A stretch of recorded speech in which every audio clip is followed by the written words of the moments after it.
Hi, this is Dominic Keating. I played Lieutenant Malcolm Reed on Enterprise, as you probably know, and you are listening to the NX 7062 podcast. Enjoy. Okay, that is weird. Hold on, guys. Oh, I know what's happening. Okay, hold on a second, guys.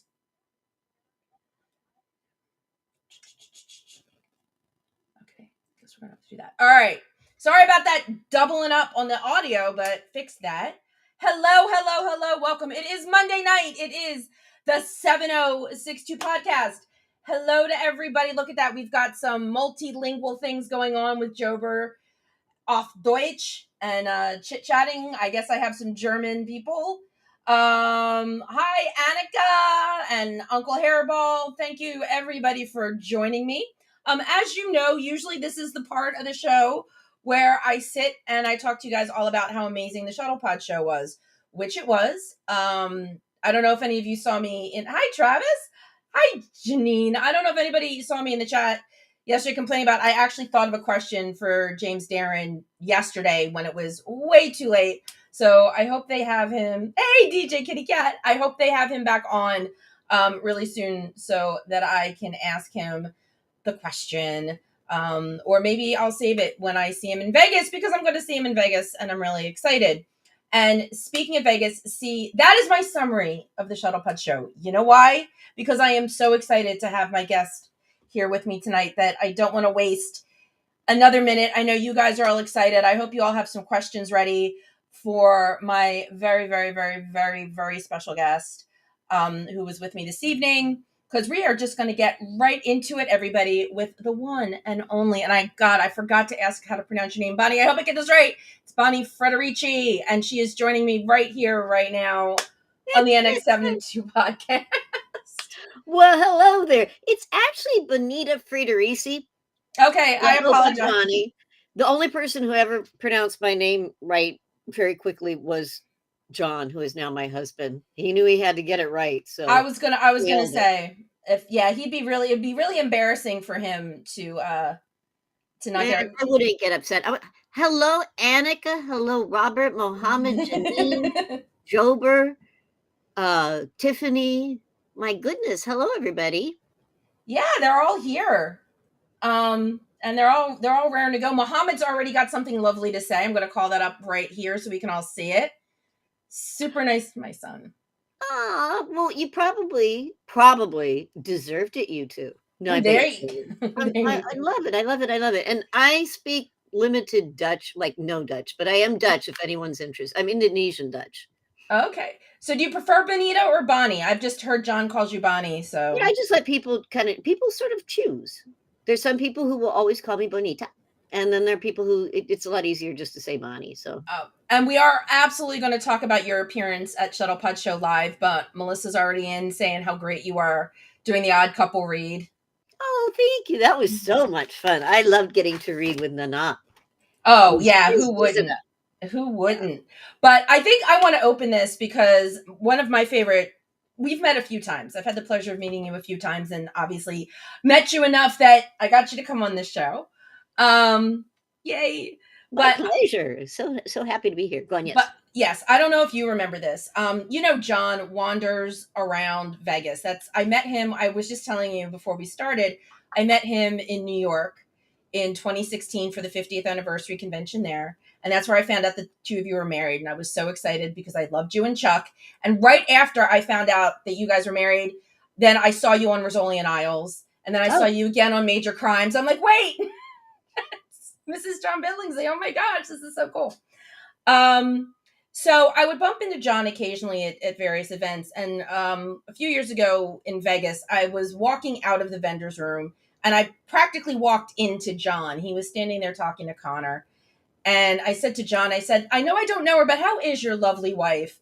And John goes, she's standing right here. And I went, oh my gosh. And that's how we met, because you happened to be with him in Vegas that time. And I believe I remember that. Yeah. I haven't been able to go for a couple of years just because of timing. Sure. No, it was low. We had a lovely chat. I told you how much I love Chuck. One of the reasons I love Chuck is because it was very unique. You know, it was a very different show, and it spoke to I think it speaks to every geek on the planet. So you got to love the geek. You gotta love the fact that the gals are the smart ones and the guys are the ones that need to pull up their pants and grow up a little bit. Yeah, exactly. And obviously Yvonne played such a kick-ass agent. God, is she good? You were the general. I mean, people answered to you. Adam Baldwin answered to you. I mean, come on, that was a great show. And you know, Tony Todd, who I adore, who I had a chance to work with once a long time ago. He is such a wonderful soul. Oh my God, yes. He is. No, it was a great group of people. It was a tall group of people, except for a couple of us. That's true. Yeah, well, the guy that played Zach's best friend, I don't think was very tall. Oh, Josh Gomez? No, Yeah. he's like 5'7" or something like that. But I remember standing in the control room when we finally got a control room, and Tricia Helfer was guest starring that fantastic episode where she played the replacement agent for Yvonne because she didn't know how to handle Zach. But anyway, okay. I look up and they're discussing their height. Like Trisha's like, "How tall are you?" And Yvonne's like, "Oh, 5'10" and 3/4. How tall are you? And she's like, "I'm 5'11." I'm sitting there going, "Hey, you guys, I'm 5'3". Come on, Land of the Giants. Because Zach is 6'5", I think, and Adam's around 6'4", and Awesome 6'4". Yeah, he's very imposing 6'4". I've actually all pretty imposing. Yeah. And for those of you that don't know, Chuck's father, who was in like 1 or 2 episodes, was actually Scott Bakula. So there's that Star Trek Enterprise tie-in there. Somebody asked if you are coming to STLV this year. I'm hopeful. I actually am. I'm really, really hopeful. We had not little. My brother-in-law is not well. He had a stroke a year and a half ago, so I helped take care of him. So if depending on how things go and I can wangle it, I would love the time to go there and get to see everyone. And by the way, I noticed Annika said if a man can pronounce her, or I think it was a man and someone can pronounce her name correctly on the first date, she will wed them. Yeah. Yeah, that did. I saw, you're right. I did see that fly by. Good eye. I'm trying to look both ways. Can I tell you a quick Scott Bakula on the set of Chuck story? Oh, gee, I don't know. Does anybody else want to hear a Scott Bakula story besides me? I think you have the floor. Go right ahead. It's one of my favorite stories. I have to be honest. So, as you pointed out, Scott Bakula played Zach, Chuck's father. I thought it was brilliant casting. Linda Hamilton as the mom. Oh, that's right. I forgot about that. I love her. She's like an idol of mine. You know, it was like, oh my God. This is so great. So anyway, so Scott back at that time someone had loaned him one of the first Teslas, the car, to drive around. And so he'd driven it to set and he parked it. And that day, Morgan Fairchild was guesting, Bruce Boxleitner was guesting, John came over to visit. My husband, John, came to visit because Scott Bakula was there. John Stamos was friends with Scott Bakula, and he was working on ER across the alley. And then you had Zach, and you had Adam Baldwin, and then I believe you had Yvonne, and I was sort of lurking around the edges. We all went outside to go look at Scott's car. So you have all these people lined up staring at his car, and then when one of those little visitor carts comes by with about 20 fans and visitors to the lot coming to look, tourists, they're all sitting and they drive up and, they come expecting maybe they'll get to see somebody walking around the lot. There are all these people lined up staring at this Tesla, and you just see all these jaws dropping down, and you see, Scott's like, "Oh, hi, how are you doing?" John Stamos is like, "Hey, good to see you." And they're just sitting there, and as they're about to drive away, Zach looks at them. He said, "You guys, it's all right. We all poop." And then they drove off. Oh my God. It was one of those absurd moments that just made me laugh. It was very funny. That is so great. And to this day, those people are probably still talking about it. Somebody somewhere is still telling that story about how they were like some of the luckiest tourists on the lot. I know, it was the kindest group of people, but it was just such an unlikely group too. It was just so funny. Yeah. They had a good day when you guys had some amazing. I completely forgot. I love Linda Hamilton. Ever since I saw her in Beauty and the Beast, I have loved Linda Hamilton, and I completely forgot that she played his mom. They had a really great cast on that show. The recurring characters were really, really amazing. You yourself included. Well, thank you. I believe Dolph Lundgren also. I just say this because I went in for a fitting after he had been in for a fitting when he was guesting on an episode, and the costumer said, "Come here," and they had his pants, and they put me in one of his pant legs. Oh my They took God. a picture because the guy just is. I mean, he wasn't fat or anything or large. He just was a muscular tree trunk of a human being, and it was just very funny. It was like, oh, okay, wow, this is an amazing thing.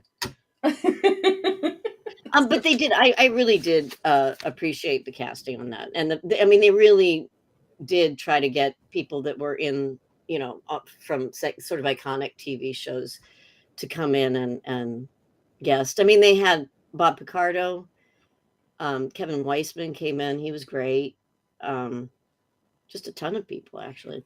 I believe it should be streaming on Peacock. If nobody has seen Chuck, and you're here, you guys are all geeks, you need to go see Chuck. Just flat out, just go start streaming. I started rewatching it.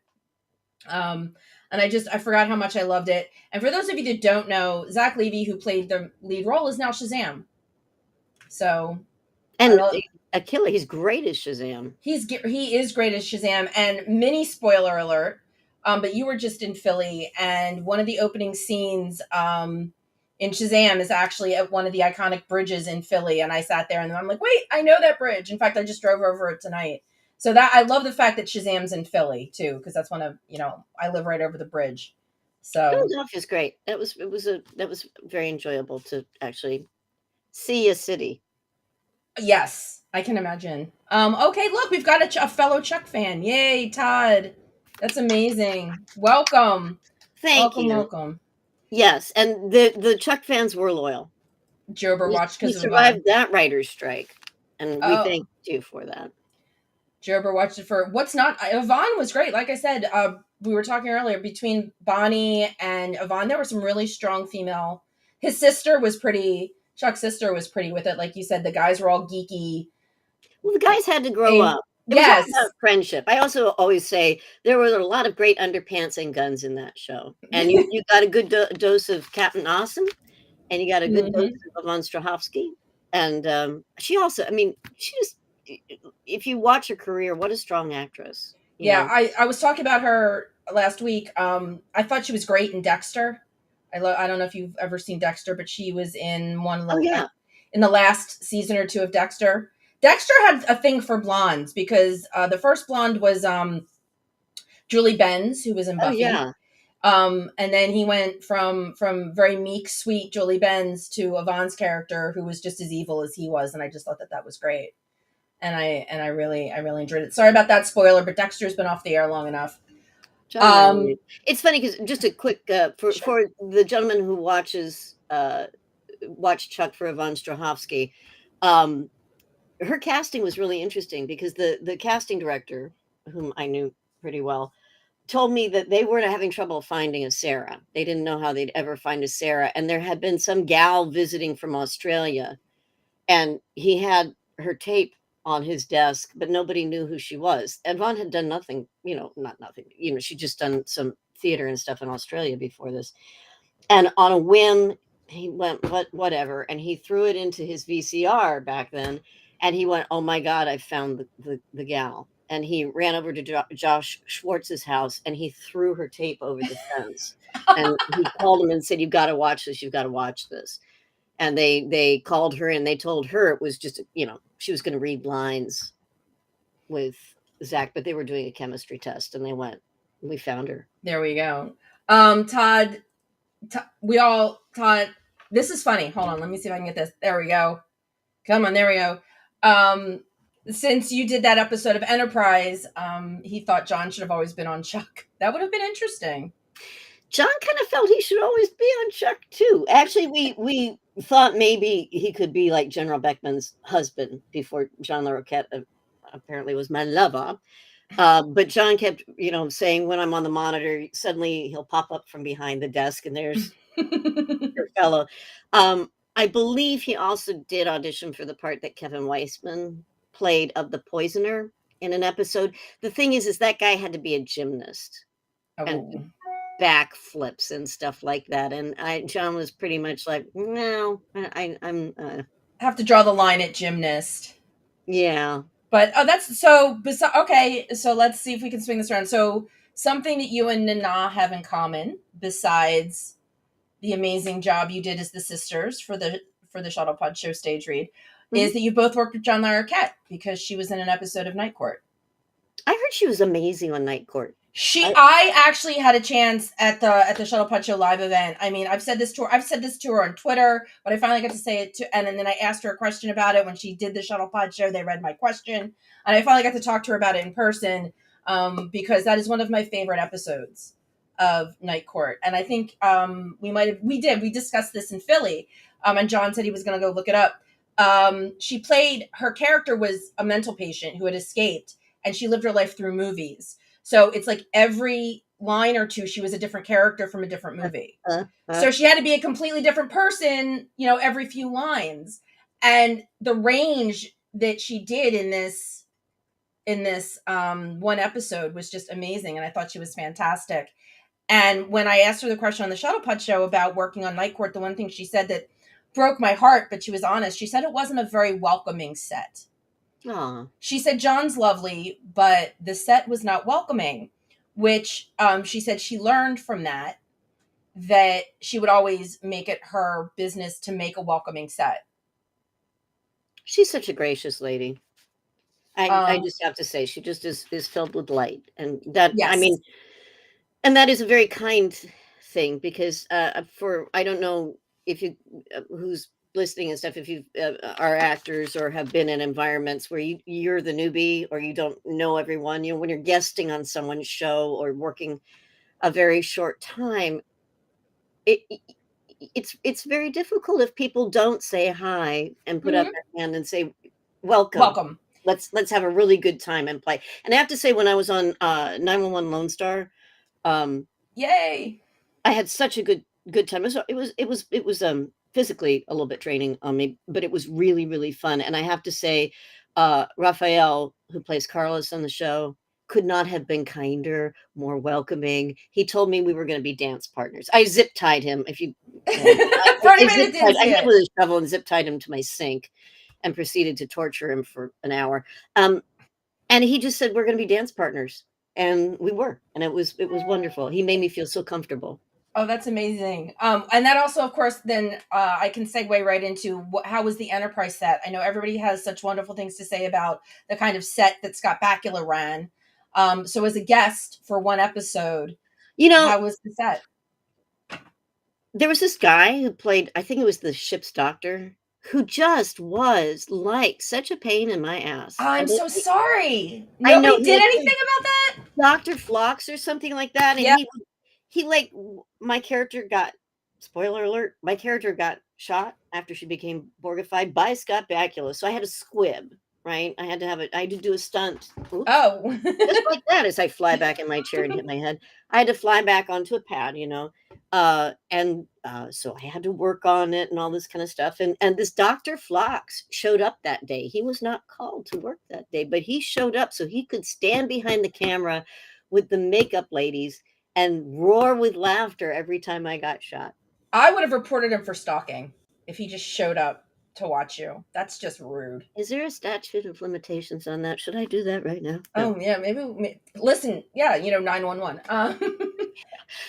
I have to say that first of all, David Livingston has become a very good friend of ours and is on the board of the Hollywood Food Coalition, the organization that we volunteer with.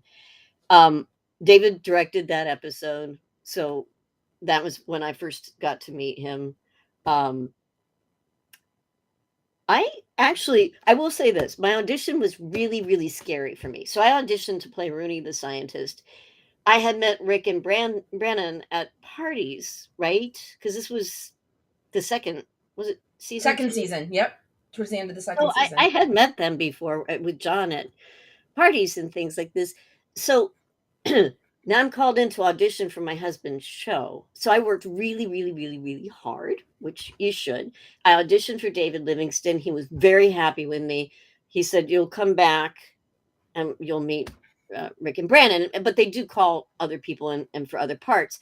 So I go back, and there's this long hallway they have with these sort of theater chairs lined up on the side, and it's a very narrow hallway. So you're all sort of huddled together, and there are not very many of us. And I'm sitting in my chair, and Rick and Brandon come down that aisleway to walk into the room where you're going to audition. And I didn't know what to do. It's like, do you say hi? No, I don't want to be. Right. Yeah, that's yeah. And they didn't say hi, so I didn't say hi. So I thought, okay. And then when my turn comes up and I go in the room, like they still don't say hi. We all just act like we don't know each other at all, which is one of the. So I was like so nervous, and I did not, in my opinion, do a very good job. And I could see David Livingston sort of going, "No, she was really, really good like an hour ago." However, I did end up booking the job, but they told me later. They said, "Well, we didn't want to make you nervous, so we decided we wouldn't say hi." But it's like, but I didn't know if I should say hi. It was it was just a mutual what do we do situation. Exactly. But I really loved getting to work on that show and my husband's show. I will say I lost you. Am I still with you? You are. Can you hear me? I can hear you. I don't know. My screen just went away. Okay. The only thing about there you are. If you watch the episode, the snow. Did I tell you this? The snow was plastic shavings because we were in the Arctic. Right. So actually, when like we're standing there, I love the guys I worked with too. John Short was one of them. But when like the snow's blowing around us and things like that, it's actually sharp shards of plastic that are actually going into your eyes. Oh my God. And I also, just a fun little thing to look for, the hood of the jacket that I was wearing. I have a very small head, and it was a rather large hood on the jacket, so that I would turn my head and I would disappear into the jacket and you couldn't see me in there. So we pinned it back. We tried all sorts of things. Kind of interesting scenario. Todd wants to know if you or John ever auditioned for any Trek before, outside of the roles that you got. This is me thinking as I take a pause. I don't think so. John and I both started doing TV and film later. So John started a theater company that's still running. He's amazing. In Seattle called Book It. And he came down here to LA in 1995 or 96, I believe. And that's when he started really trying to pursue the TV and film stuff. So, I mean, if you think about that, to become a series regular on Enterprise 5 years later was a pretty quick move. I mean, he kind of built up, he became known and built up what he was doing pretty quickly. And I had done only theater. I was scared of TV and film and all that kind of stuff because I'm a chicken. And so I did not, my first TV part, I believe, was in 1997. I've got your IMDb page. Yes. Mad About You. You did something called Glass Necktie before that, but Mad About You was 1998. Yeah. Glass Necktie was kind of a strange little independent film. Okay. So Mad About You was 98. Yes, and that was, I had one line, and I don't remember what it was, and they called me Bonita, was my name. So that was my first television credit. So for me, we had not been on Trek stuff because we hadn't been really in the TV world yet. Well, Mars has something lovely to say. Couples that talk each other up make me believe love is real. Like you and John and Kitty and Armin. Oh, Kitty and Armin are wonderful. They are human beings. I can't wait to meet them. Armin's on my list. I have not met him yet, but between Beauty and the Beast and Deep Space Nine, I need to meet him. So they're both powerhouses of acting and of kindness. What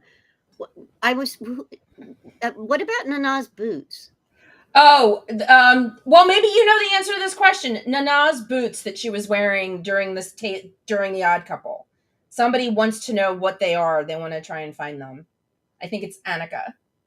I can ask her, and I can give you that information, Stephanie. Ooh, how's that? She's a classy. She wears. I like her. Oh my god, that's another thing. They dressed her so well in that episode of Night Court. Oh my gosh, her outfit was amazing.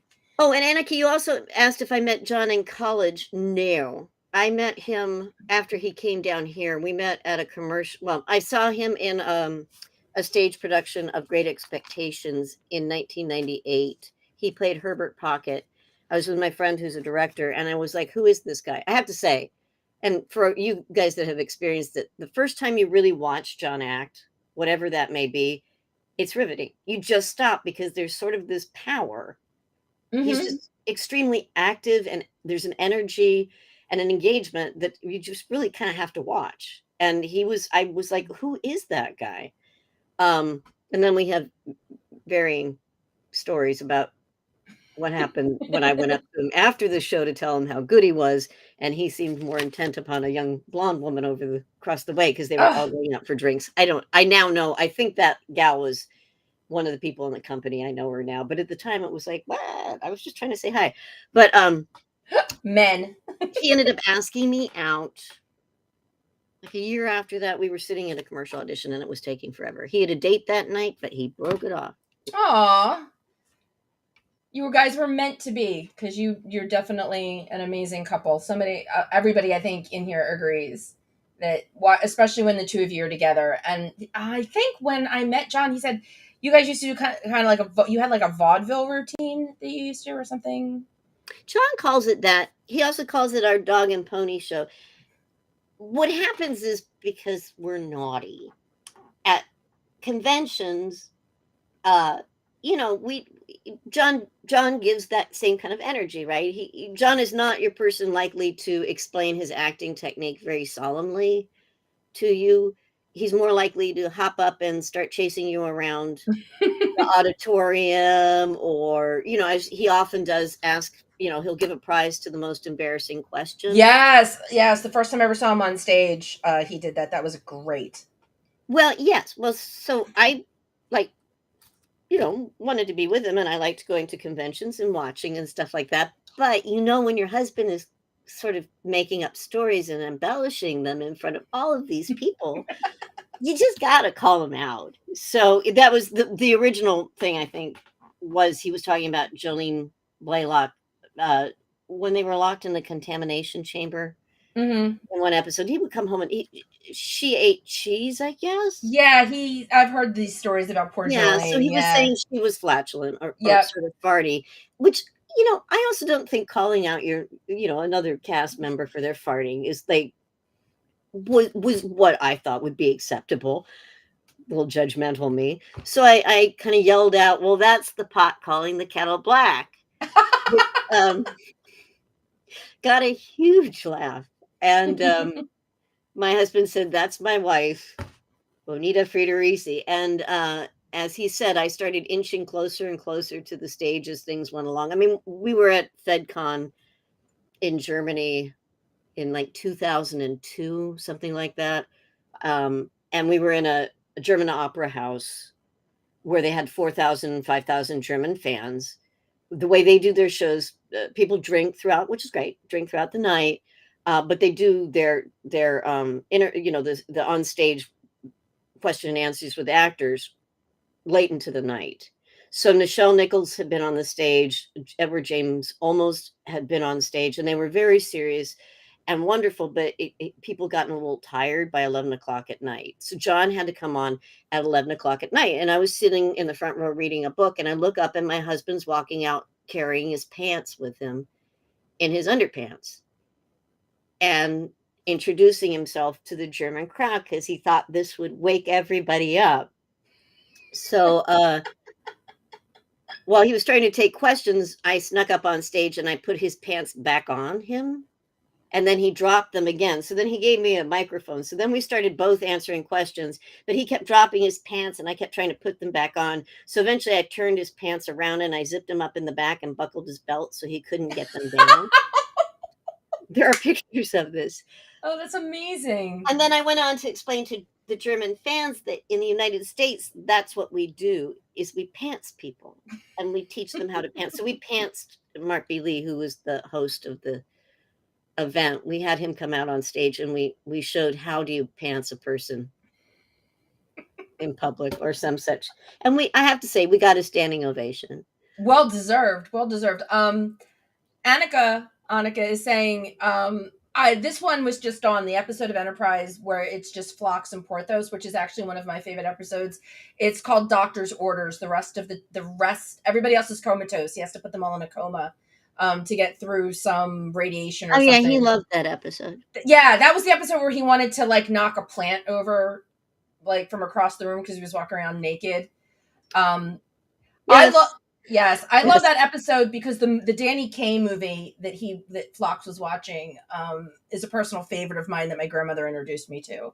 Was that the Court Jester? Yes. That's one of my favorites. Are you? Yeah, my grandmother, the whole chalice with the palace, the pellet with the poisons and the vessel with the pestle, and the chalice with the palace has the brew that is true. The true that is brew. But then the flagon with the dragon because the vessel with the Yep, loved that movie. And when I got so emotional when I saw him watching that, because it's one of my favorites from my childhood. But it was excellent, watching John pretty much carry that episode except with Porthos. And then Annika a little later was goofing around saying Phlox was great, Porthos was a bitch, which is funny because I don't believe John liked working with the dog. I remember him too. Right. And I believe at some point in one of my conversations with John, he told me he was not a fan of working with Porthos, with the dogs. I can't really remember. That doesn't sound like him actually, because he loved. I saw you with the kitty cat. He loves animals a lot. But it could be because there were two different dogs. Yeah. Yeah. I think they ate cheese too, to be quite honest. Yeah. It could have been. Well, yeah, they were feeding him cheddar. Yeah. I when he says that, I never would have thought. Any actor that says they didn't like working with a particular dog, I never take that as them not liking dogs in general, because isn't the trope you never work with dogs or babies or something like that? Like, it's just very difficult to work with animals and children. Well, actually, if you're on stage with babies or animals, it's because they'll take focus. Everyone's going to look at the baby. Oh, got you. Okay. By the way, check out 12 Dogs of Christmas. John and I were in that too. We've worked together quite a bit. We were in the 12 Dogs of Christmas, that not so good children's movie that featured many, many dogs. Annika, I knew the evil dog catcher. That sounds like something he would have been really good at. I was the grumpy hairdresser with a heart of gold.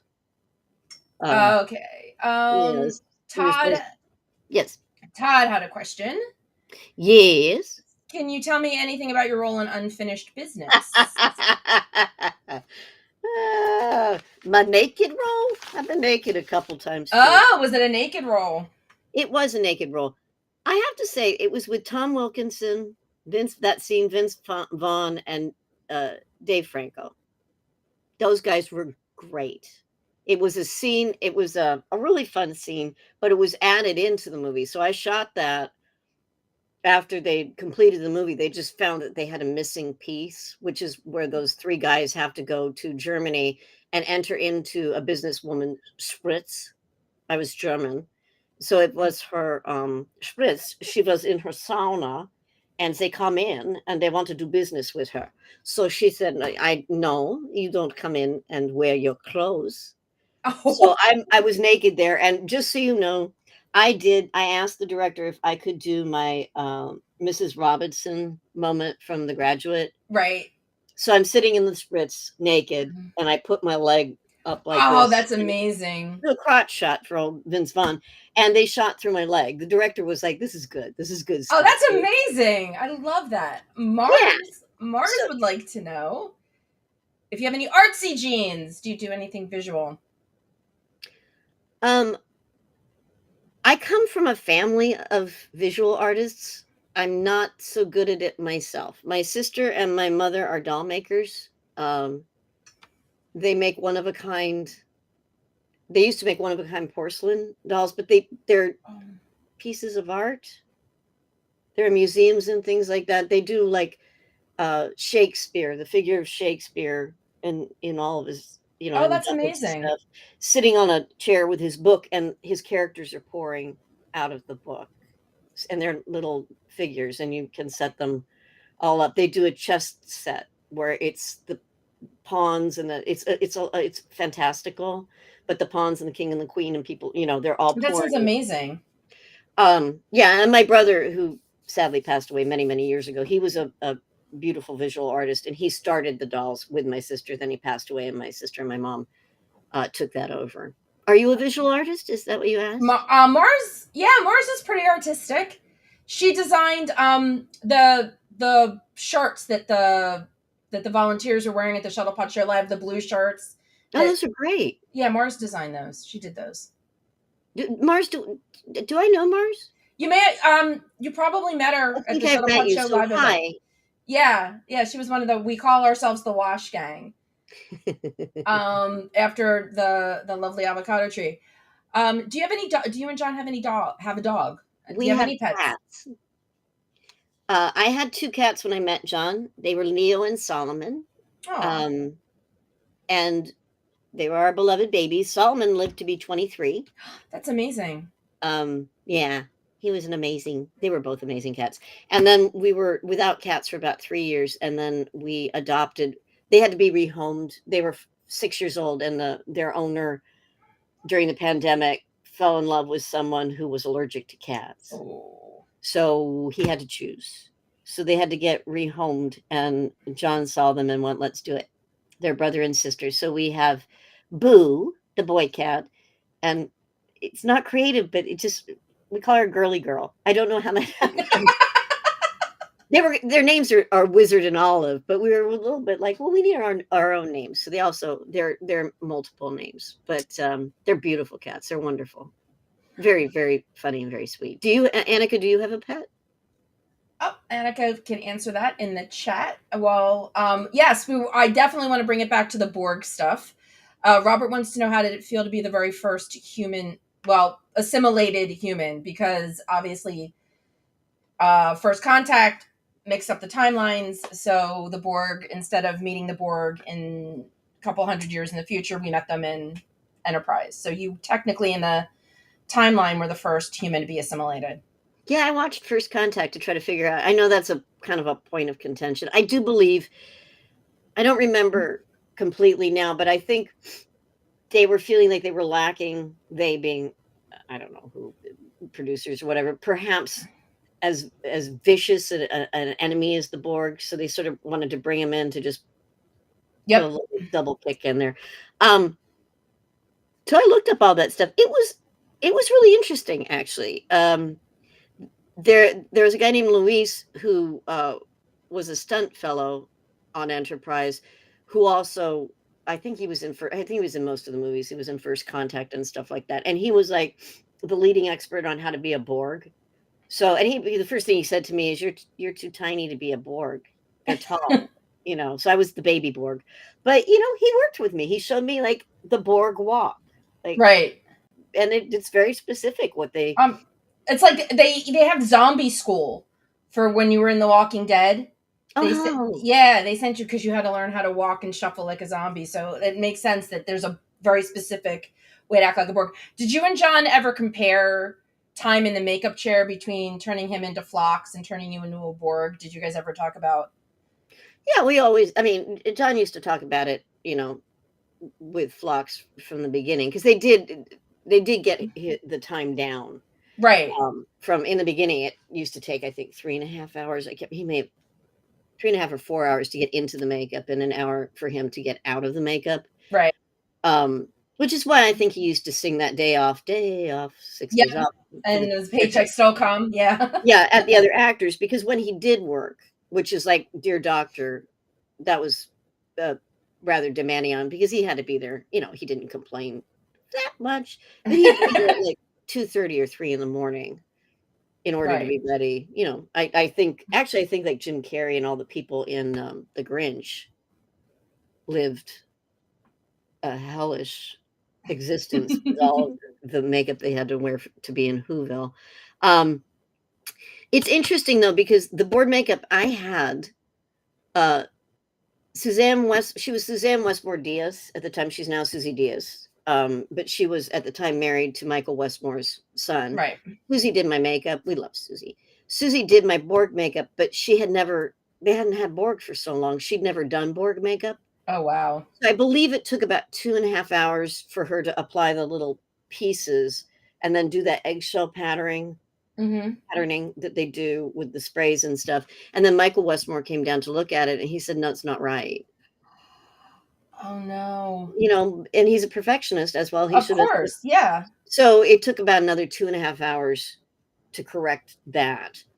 But, it was interesting to me. I mean, I was just happy to be working. But again, with my Borg suit, that was Roxana Dawson's suit that I was wearing. They had to go fish around because they weren't going to make a whole new one. Right. So they brought her suit out, but they had to get Bob Blackman, the costumer, to come show everybody how to put me in it, because they didn't know how to attach all the tubes and stuff, or where it zipped, or any of that stuff, because they hadn't had to wear them in so long. Oh my gosh. So it was like starting all over again. Yeah, but it was fun.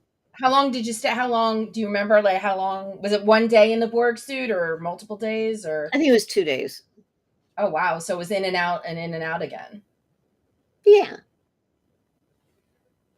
Okay, let's see. Next. Annika wants to know, where did you grow up? I'm sorry, somebody. Oh, did I miss? There are interesting things. I don't know where you are. I don't know where I am. I'm sort of glancing at lots of things.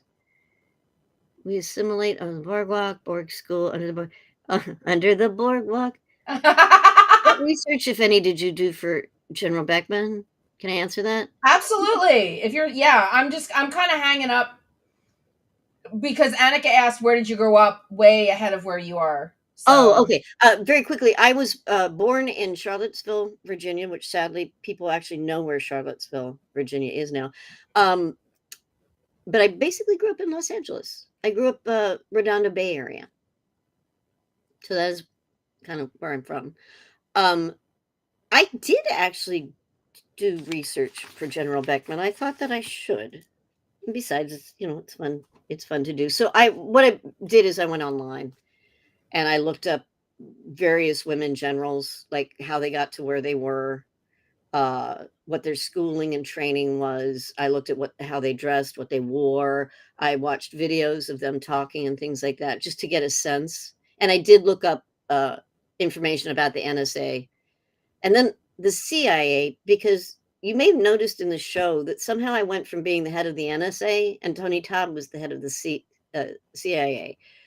After he got blown up, I kind of just became head of both. I asked a couple times about that, and they went, just say the government. Don't say which agency you belong to anymore. It's like, okay. But yeah, I wanted to have a better understanding of why I would be giving certain kinds of orders, and then realized it's okay. I don't need to worry about that. Mars, in answer to your question, Mars, about being artistic, she says she picks up a crayon from time to time. Crayons are amazing. So much fun. I know they have adult coloring books now. Annika answered your question about animals. She said she's deathly allergic to cats, and she can't have dogs. So, well, I hope somehow things change. I did have a friend. I do have a friend, Tom Byer, who was deathly allergic to cats, and he went to someone who tested him with different things to see his allergies and stuff like that. And I think she used what are the needles? Acupuncture to help him, because he had a particular cat that he loved so much, and he was allergic to her, and he actually became not allergic. Oh wow, that's amazing. But anyway, I wish for you that you will be able to have a pet, an animal companion. Annika also wants to know if those are all art related books in the background. John, that's John's library pretty much, right? Well, this, you'd think, right? Last count, I believe he and he's not exaggerating, I think we have 15,000 books. Oh my God. If you can see, you can't see this. I bought him rolling carts that are about 5 levels high, so that he can roll them back so he can get to the books behind them, because he feels badly for books that don't get seen. Oh my gosh. And this is a fraction. Every room has about this many. if not more. The art books are not in this room. This is all. He doesn't really have it tremendously organized, but I do believe this is fiction. I don't see any art books. We have art books upstairs, I believe. I used to have books, but he kind of gave away my books. What, to make room for his books? Well, he's like, these are self-help books, and he goes, you don't need those. Want to deal with them or the Dance of Anger? Let's just get rid of those. Oh my God. Yeah, and okay, so I used to like Amelia Peabody. Did you ever read those mysteries, the Amelia Peabody mysteries? No. By Elizabeth, I can't remember her last name. She's a Victorian archaeologist. She's kick-ass. They were amazing. Fun. She was amazing. I loved those books. Well, Puka wanted to know about your favorite categories and authors. So did you just answer her question? Is that... Well, I've got many answers to that. I do like the Amelia Peabody mysteries. They're not super well written, but she's so great. She's great. I do tend to like all kinds of, I do like nonfiction. I do like fiction. I have always been sort of a sci-fi fantasy person. I'm thinking about all the, I loved, did you ever read, they made a series out of it. The Magicians. There's a series called The Magicians, and there are 4 books in the series. I thought those were great. They're really interesting books. There are only 3 books in the series. Oh my God, is your stalker back? It's my He heard us talking about books, so according to a text I received. Bonnie isn't talking enough about herself. She keeps turning the conversation back and asking questions of the listeners. Mars DeVore, that's you. Yes, anyway, Mars is here. Mars is here and critiquing my wife. But she said it's lovely. She appreciated it. 10 to 15 minute warning because I'm about to put the fish in. Oh, Puka here. History and Greek mythology are great too. Hey, John, you can ask John a book related. But then he's going to eat up your time. We got a 15-minute warning. I'm not going to eat up your time. Okay. No time. Oh, Mars is just saying lies, John, lies. Here comes a cat to visit. Oh, which one? Oh, it's Boo. Hi, Boo. You're following your dad. He's a daddy's boy, but you can come up here if you want. Yeah, that was Zod. Zod's my little, the orange and white one that was in here. He's my little companion. Oh, he looked wonderful. I saw the top and back of his head. Boo, boo. Oh, there he is. There's his butt. Bye, Boo. Butt shot. But you know what? Daddy's making fish, so of course he's going to be wandering into the kitchen. Daddy rarely cooks, so this is like, whoa. Well, when John was on the show back in November, he left because I guess this is your dinner time because he said you were making dinner. So is it? Yeah, we eat around 8:30. That kind of a. Let's see. I want to try and get in some more fan questions. Yes. I know I saw a couple more. Mars no joke. See, this is what I love about this is that they did I just hear me out? Yeah, that's Boo. Boo, it's okay, baby. Boo, boo. Boo. Where the Boo?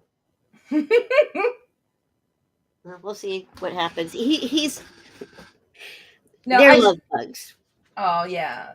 Tell John he had some people say hi. A lot of people. I haven't caught up in the chat yet. The beauty of this chat is that it's hard because half the time everybody's having so much fun talking amongst themselves. As well they should. Exactly. So then you have to suss out the questions from just the idle chat of everybody talking amongst themselves. But he's so funny. He is so funny, the cat. Melissa said your wife is awesome, John. So obviously she's talking about you. Well, thank you, Melissa. Hi, Boo. Get Boo. Yes, I'm here. Oh, I guess he's camera shy. No, he's attention hungry, which is yes. Go on. I'm here. Okay. I'm here. Okay, so you know what? Before we go, we didn't talk the last time. Well, like I said, I saw you in Philly very briefly, but right before that, when we originally discussed you coming on, it was at the Shuttle Pod Show Live, Yes. which was absolutely amazing. That was so fun. Connor and they all did so. That was just like a really fun cast of people. May I just say, Vaughn Armstrong and his wife Chris have been friends of my family for many years. But go on, yes. Yes. No, I first of all, The Odd Couple obviously was just such a perfectly picked piece. But yeah, you and Nana as the sisters was an absolute treat. I am a complete and total Anglophile, but the one thing I cannot do is a very good British accent. I try and it just comes out sounding terrible. So I've given up. I haven't heard it, so I'm not going to agree with that. So it may be wonderful. No, it's. I mean, I know all the idioms. I know the expressions. I run around saying bloody hell half the time, and just some other the King's English and all that fun. I can speak it, but I just don't do the accent. It's actually not an easy one, and I will say that not. I started out in theater, and I did Pygmalion and things like that when I was 17. I had to study dialects. Oh, there he is. Is he part Siamese? He's got like that Siamese cut. I believe he is. We were told that they are ragdoll. He and his sister ragdoll and like basic American whatever cat. But I now know he must. I think he did a different dad, so I think he's part Siamese. Yeah, no, I'm a huge fan of Siamese. I think they're one of the most beautiful breeds. Annika wants to know, are there any plans for you to appear on the Shuttle Pod Show? Have they talked to you about coming on as a guest of the actual Shuttle Pod Show? No. Not yet. That doesn't mean that we all can't bug Mark and tell him, that we'd love to see you sit down in the chair, sit down in the pod with Connor and Dominic. Bring Nana and me both on together. Oh, that would be lovely. Yeah. Smashing. That would be smashing. She could be Mama Nana and I could be Grandma Nana. That would be fantastic. No, I really enjoy spending time with her. Go on, yes. Let's see. Todd has another question or another statement. Let me just say, as a corrector of ship models, I love the Arctic transport. Oh, I didn't know that was a thing. A cuppa. Yes, hello, JR. Cheers to you, mate. See, because there's so many dialects, my accent goes all over the place. Thank you. War. What's war? Water? Water, maybe tea. I would think a cuppa. Isn't a cuppa literally tea? I thought it just was specific to tea. Where did Bonnie and John meet? Who proposed? John. Annika wants to know, did you or John propose? John proposed, and he did it really smashingly well. I was stunned. It was around my birthday, and he gave me 25. I still have them. 25 envelopes. They were numbered 1 through 25 in his impeccably unreadable scribble, as you may all know, because he was sick during cursive when he was a little kid. So he can't read his handwriting. It's like, what? So I can't snoop on him either. It's like, I have no idea what you wrote. And I would open my birthday weekend, I open each envelope, and it would be something like, he'd take me to dinner somewhere, right? Or we go for a walk, or you do this or that. And then we went to Santa Monica, and the 24th envelope was go to the Ferris wheel that was at the Santa Monica Pier. It's like, okay. But what happened is you couldn't get just single tickets that weekend, like just tickets to go on the Ferris wheel. They made you buy like reams of it for $40. So it was a special thing. So you had to go on all the rides. So John made me go away. So I'm like looking back at him, and he's like yelling. He wasn't yelling, but he was like, I want one ticket. Blah, blah, blah. And someone in line said, here, I'll just give you two of ours. So then I came back. Then we got on the Ferris wheel. And he told the guy to stop at the top of the Ferris wheel for a little bit. So we went to the top of the Ferris wheel, and he gave me the 25th envelope. And it had like a little actor headshot on his postcard. And it said in his scribble, will you marry me? And as the story goes, I said, are you sure? Aww. So we had to go around again. Linda is agreeing with you about John's scribble. Oh. Yeah, sorry about that. Again, on our first actual date, we went out to lunch, and we paid Dutch, just so you know. But he was signing his, Visa, his little slip of paper for his credit card, and it was like, they aren't going to take that, are they? And he went, "What?" I said, "You just went like this. That looks like nothing." And he said, "Oh no, they take it." And it was like, wow, okay. So yes, it's he tries to put little exclamation points and things on it now to try to give it a little more. I like to collect unique signatures. Like all of my Enterprise signatures are on something unique. And I was friendly with somebody that she makes little bags, and she's a vendor at conventions. And she had a little bag with like little somebody drew like little caricatures from different Star Treks, and it was on like a fabric. So Phlox was one of the little characters. So I'll have to go down and look. Because, I mean, I must have made it very difficult for him because it was on cloth. And I'm like, just sign over your little person. Because I wanted it on something. I wanted it on something unique. Yeah, I actually have Anthony Montgomery's signature on a model of the ship, of the NX-01, and I have a commission piece that a friend of mine did of Connor and Dominic, so as Malcolm and Trip, so they signed that for me. So yeah, Anthony's signature is amazing. Yeah, it's beautiful. It's kind of perfect. Yeah, Dominic actually, he signed this. It's a one of a kind piece. My friend made it. It's one of a kind, and he signed it, and somehow the Sharpie skipped. So there's a big space in his last name. It's like the T, and then there's a G, but you're missing like the I in the end in Keating. I'm like, of all the things for your thing to skip on, it's this. But I guess, does that count as being a special signature? I guess it does. I have not asked anybody to sign my bum. Dominic tells a story about an Aussie that came to one of their conventions and was wearing bought underwear that Connor had worn on screen in one of the episodes of Enterprise, and he had bought it. And Dominic invited him up on stage, and he dropped trow to show the blue underwear, and then got Dominic to sign his bum. Okay. I'm not going to ask Dominic to sign my bum anytime soon. I don't think. Nor shall I sign his. Let's just say. Yes, let's just say. Mars says thank you, just like I do. Thank you so much for coming on. I just have this feeling John's going to walk in with our dinner bell and start ringing it really loud. Well, I mean, I don't want to cut people short. I'm sorry. I love. No, this was. Let's see. Sounds like John and I have something in common. Let's see. Bonnie, Todd Smith. Okay, see, like I said, this is so great. So if anybody people loved the engagement story. Anybody have any last questions before John comes in ringing that dinner bell? Which we don't have anymore because he broke all three of them. But you really had a dinner bell?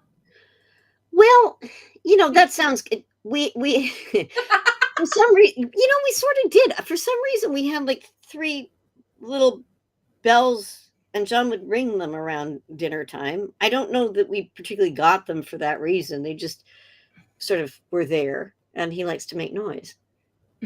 That doesn't surprise me. For anybody that has not had the pleasure of meeting John at a convention, Todd is coming up with some great ones. Did you have a favorite guest spot?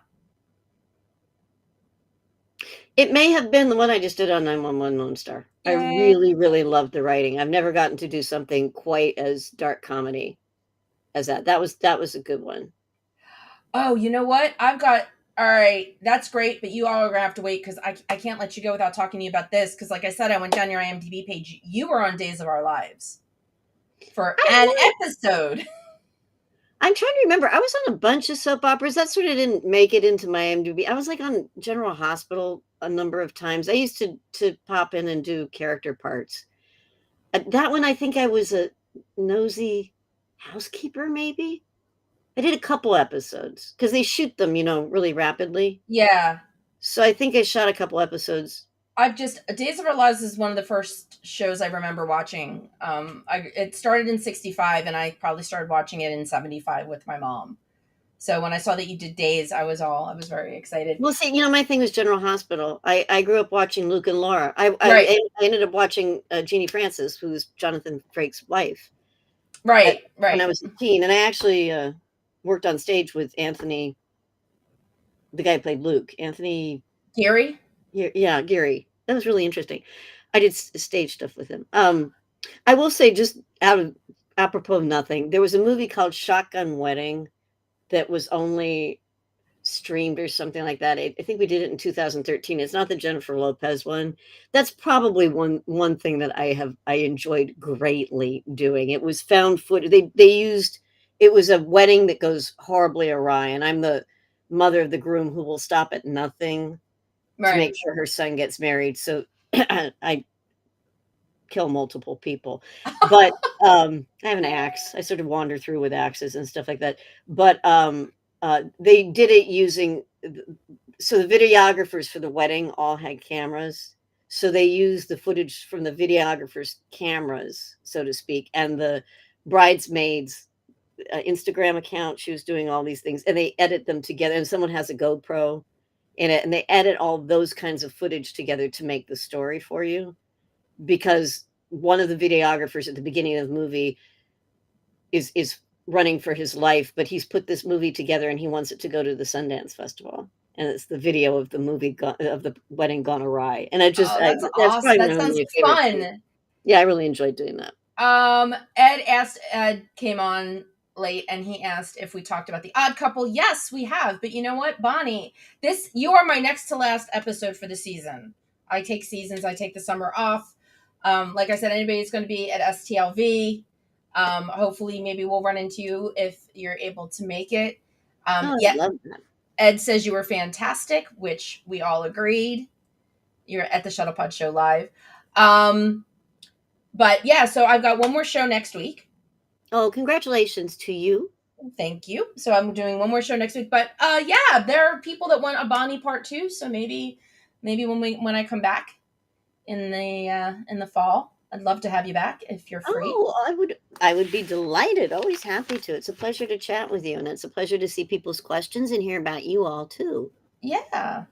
Yeah, that's the thing. You're practically interviewing. You're practically interviewing us at the same time. I am not interviewing you. I'm finding out about you. You're finding out questions. That's great. Yeah. See, Nancy wants you to come back. Mars would like to know if maybe you'd be signing autographs at STLV. I don't think I can, because isn't that creation? Yeah, because John signs for creation. He doesn't have a table in the vendor's room, so he's with creation. But maybe we could talk to the Shuttle Pod Show because they're planning on being there. Maybe they'd give you a corner. And I will give a shout out to my beloved friend Molly Hagan, who was on Star Trek, but she was also, I don't remember if it was Deep Space Nine, but she's also on Walker. She plays the mom on Walker. I know she goes to Las Vegas and signs sometimes, and she's just such a love and such a fabulous actress. Oh, that's amazing! Yeah, you're going to get to see some people that you've worked with on other things, because the Star Trek universe, obviously, the actors have spread out so much. Somebody was just saying that scrolled past how many Star Trek people have been on GH. Most recently, Anthony Montgomery. I did not know Denise Crosby was on GH, but somebody just said, wow.